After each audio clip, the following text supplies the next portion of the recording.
बच्चों today's topic of our lecture is Rowlatt act and Jallianwala Bagh massacre. Rowlatt act एवं जलियांवाला बाग कांड। हम लोगों ने कई बार जलियांवाला बाग कांड के बारे में सुना होगा। इन दिस लेक्चर हम ये जानने की कोशिश करेंगे कि कैसे रॉलेट एक्ट जो है वो जलियांवाला बाग कांड के लिए कारण बन करके सामने आता है। कभी भी क्वेश्चन रॉलेट एक्ट पे आता है, आपको जलियांवाला बाग कांड भी उसका एज ए रिजल्ट ऑफ वो लिखना है। अगर जलियांवाला बाग कांड आता है तो उसके कारण में हम रॉलेट से ही शुरू करेंगे। सो ये both the topics are attach with each other, इसलिए हम जब भी डील करें, भले कुछ भी पूछा गया, इन दोनों में से कोई एक भी चीज़ पूछी गई तो दूसरे को ऑटोमेटिकली आपको बतानी है, इसलिए मैंने इनको दोनों को साथ में डील किया। बच्चों ये एक्ट 1919 में आया था और 1919 में ही जो है वो जलियांवाला बाग में सार्क हुआ। और ये जो समय है 1919 का, ये फर्स्ट वर्ल्ड वॉर के समाप्त का होने का भी समय है। और इस समय जो है ऑल ओवर द वर्ल्ड एक थॉट चल गया था कि अब गवर्नमेंट शायद हमको कुछ देगी। सारी कॉलोनीज़ यही सोच के बैठी थी कि हमने उनकी जो हेल्प की है, स्पेशली इंडिया, जो यहाँ से सोल्जर्स भी गए और पैसा भी गया, सब कुछ गया, तो ये विश्वास था उनका कि हमको कुछ मिलेगा इनाम। तो इनाम तो नहीं मिला, रॉलेट एक्ट मिल गया। तो जो एंगर और एजिटेशन था वो घुस करके बहुत सामने आ गया। तो हम स्टार्ट करते हैं। After first world war nationalism was started in all the countries of the Europe. Countries जो nationalism was started in all the countries of Asia, करिएगा इसको, यूरोप मैंने गलती से लिख दिया, एशिया वो वाले कंट्रीज एशिया की जो कि यूरोप के कॉलोनीज थे, उसके वो थे क्या कहते हैं, उपनिवेश। All the promises before the war was ignored by the Britishers. The supremacy of Britishers was also finished after this war. देखिए दो चीज़ें थी, बहुत सारे वादे जो मैंने बताए करे थे वो ख़त्म कर दिए उन्होंने, और एक भी वादा उसमें से पूरा नहीं किया। और दूसरी चीज़, इस युद्ध में ब्रिटेन हारते हुए भी दिख रहा है एक दो जगह, भले ही फाइनली जीता, लेकिन एक दो युद्धों में जो उसकी हार थी उससे उसकी अजेयता का जो स्वप्न था वो टूट गया कि इसको कभी कोई हरा नहीं सकता। भारतीयों में एक मिथक बैठा था, तो ये एक बड़ी बात हो गई थी। और after Russian Bolshevik revolution in 1917 the other Asian countries were also thinking about the freedom and self government. देखिए हम जानते हैं कि 1914 से लेकर 1914 से 1919 तक फर्स्ट वर्ल्ड वॉर चला है, और 1917 में रशिया में बोल्शेविक रेवोल्यूशन हो जाने से इन लोगों ने बीच में से युद्ध में अपना हाथ खींच लिया था, जबकि ये विजयी राष्ट्रों में थे। तो जब वहाँ पर हाथ खींचा तो वहाँ पर रशिया का डेवलपमेंट बहुत ज़्यादा हुआ उसके बाद। तो कहीं और सेल्फ गवर्नमेंट बन गई, मैक्सिस्ट गवर्नमेंट बन गई, रॉयल जो वहाँ किंगशिप चल रही थी समाप्त हो गई। ये सारी चीज़ें भारतीयों तक पहुँची तो उन्हें भी यही लगा कि हम भी अगर पूरे जोश से एजिटेशन करेंगे, विरोध करेंगे, तो शायद हमको भी अपना शासन स्वयं मिल सकेगा। तो ये सारी कंडीशंस बनी हुई थी। In the mean time Rowlatt Act was again a more move of Britishers to kill the self respect of Indians. देखिए रॉलेट एक्ट क्या था उस पर बाद में जाएंगे, इससे पहले ये उस इंडियन लोगों के सेल्फ रिस्पेक्ट को ख़त्म करने का और एक प्रयास रॉलेट एक्ट के द्वारा किया गया। In March 1919 central councils all Indian members refuse to accept this act, but still it was passed.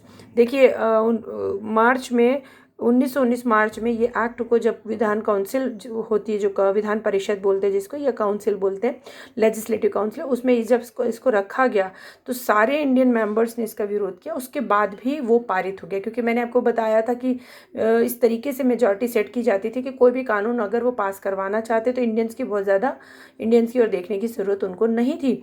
तो वो कानून बन गया। जब वो कानून बन करके आया तो नेचुरली भारतीयों का गुस्सा होना बहुत स्वाभाविक था। अब क्यों नहीं भारतीय इस कानून को मान रहे थे, ये देखिए।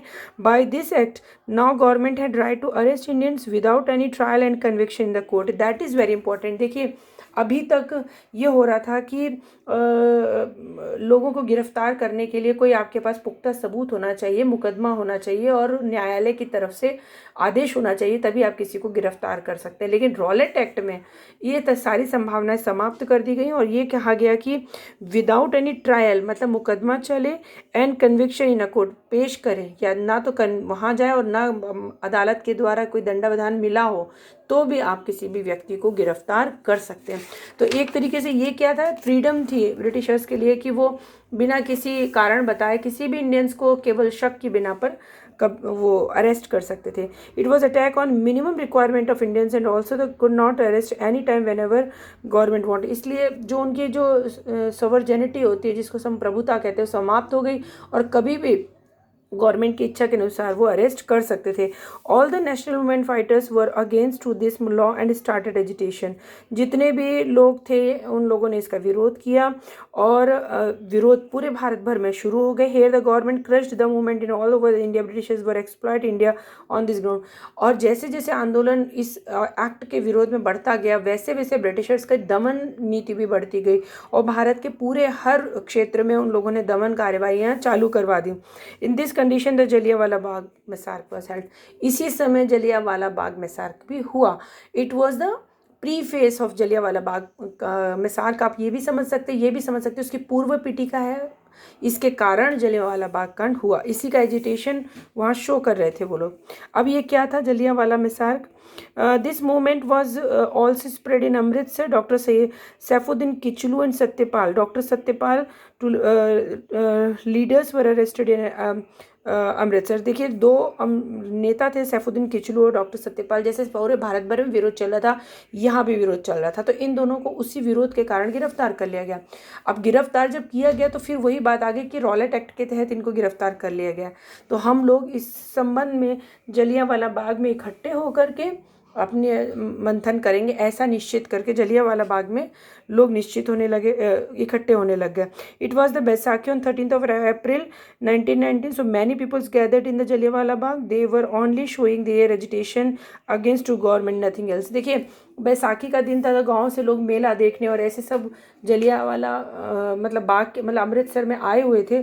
और जब उनको ऐसा पता चला कि ऐसी एक मीटिंग रखी है जिसमें कि लोग नेता लोग भाषण देंगे कि भैया इन लोगों को गिरफ्तार कर लिया गया हमारे साथ, तो बहुत भारी संख्या में लोग जलियांवाला बाग में पहुंचने लगे। इतना ऑर्गेनाइजर को भी एक्सपेक्ट नहीं था, तो वो लोग वहाँ पर पहुँचने लगे। और जब भीड़ इकट्ठी होने लगी तो अंग्रेज़ों को ये लगा कि ये किसी न किसी तरह का विरोध प्रदर्शन कर रहे हैं और उसी रॉलेट एक्ट के तहत जिसमें कि गोली मारने का आदेश, वो करने का आदेश, अरेस्ट करने का, ये सब संभव था। उसी के चलते General Dyer began shooting at an unarmed gathering of the man women and children without warning.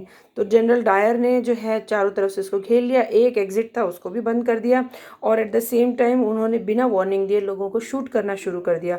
The continue shoot for the 15 minutes, almost 1000 people died and 1500 injured. सरकारी आंकड़े तो 300 350 लोग बताते हैं, लेकिन जो दूसरे आंकड़े थे उसके अनुसार 1000 लोग मारे गए और करीब 1500 लोग इसमें घायल हुए। जब तक गोलियां नहीं ख़त्म हो गई तब तक वो लोग शूट करते रहे। For next day 2 months curfew was impose on Amritsar and people so that they could not start any other agitation. देखिए इसका विरोध का एक्शन का रिएक्शन तो होना ही था, तो ये निश्चित था कि इसका कहीं ना कहीं कोई विरोध प्रदर्शन मूवमेंट कुछ भी होगा, तो कर्फ्यू लगा दिया गया अगले 2 महीनों के लिए। तो अमृतसर में तो लोग एकदम बंदी हो गए, तो वो तो कुछ नहीं कर पाए, लेकिन पूरे भारत भर में इसका एकदम तेज़ी से, बहुत तेज़ी से फैला और इसका रिएक्शन पूरे भारत भर से आया। On the other hand Dyer was benefited by the government. Dyer को सज़ा देने के बजाय निर्दोष लोगों को मारने के कारण उसको बहुत ज़्यादा सम्मानित गवर्नमेंट की तरफ से किया गया। Rabindranath Tagore return the knighthood title which was given to the him. Knighthood title जो थी वो अंग्रेज़ों ने उनको दी थी, उसको इस घटना के विरोध में उन्होंने लौटा दिया। This Misarg started the anger among the people, and this anger was used by the new arrival of the new leader and the father of nation Mahatma Gandhi. जो क्रोध लोगों में इसके कारण आया, वो क्रोध का नेशनल मूवमेंट में इस्तेमाल किया एक नए आने वाले लीडर ने, जिनका नाम था महात्मा गांधी, जो हमारे फादर ऑफ नेशन भी कहलाते हैं, राष्ट्रपिता भी कहलाते हैं। So the Rowlatt act which was also known as black act, this is the act, this is the black side of this act Jallianwala Bagh, जिसको रॉलेट एक्ट को ब्लैक एक्ट भी कहते हैं और जलियांवाला बाग उसका ब्लैक रिजल्ट ही है। And this is also the turning point of national. Gandhi ji के आने से नेशनल मूवमेंट बिल्कुल तेज़ी से अब 1920 में वो असहयोग आंदोलन, खिलाफत आंदोलन मिक्स करके करेंगे। उसके बाद 1920 के बाद 1937 है वगैरह, 1942 भारत छोड़ो आंदोलन। तो कॉन्जिक्यूटिव लगातार उनके जो है आंदोलन हम देखते चले जाएंगे और महात्मा गांधी की लीडरशिप में काफ़ी पावरफुल तरीके से आंदोलन होंगे। So this was the turning point. यहाँ से हम महात्मा गांधी का अराइज भी देखते हैं। So this is sufficient for the today.